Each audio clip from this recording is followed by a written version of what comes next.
হাসিনার পতনের মধ্য দিয়ে এই অঞ্চলে ভৃত্য হারানোর শোকে মুহ্যমান ভারত। একই সঙ্গে ভৌগোলিক বাস্তবতায় শোক যেন তাদের শঙ্কাও, কেননা এই অঞ্চল নিয়ন্ত্রণে ভারতের দীর্ঘদিনের লালিত স্বপ্ন যেন দুঃস্বপ্নে পরিণত হয়েছে বাংলাদেশের লাল বিপ্লবের পর। সেভেন সিস্টার্সে ভাঙনের সুর বহু পুরনো। এরই মধ্যে স্বাধীনতা স্বাধিকারের আন্দোলনে মাঝে মাঝেই অস্থিতিশীল হয়ে পড়ছে উত্তর পূর্বাঞ্চলীয় পাহাড়ি জনপদ। নিয়ন্ত্রণে ঘাম ঝরাতে হচ্ছে মোদী সরকারকে। এই অবস্থায় বাংলাদেশে ভারত বিরোধী রাজনৈতিক শক্তির উত্থান হলে সেটিকে তারা হুমকি হিসেবেই দেখছে। প্রায় বাকযুদ্ধ কিংবা প্রচ্ছন্ন কূটনৈতিক হুমকি আদান প্রদান হচ্ছে ঢাকা ও দিল্লির মধ্যে।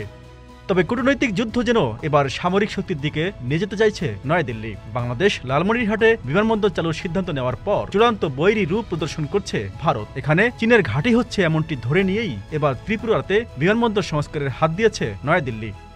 এটিকে তারা বলছে পাল্টা ব্যবস্থা। বেসামরিক কাজে ব্যবহৃত হলেও এর পেছনে ভারতের বড় ধরনের সামরিক প্রস্তুতি রয়েছে বলে উল্লেখ করছে খোদ ভারতীয় মিডিয়া।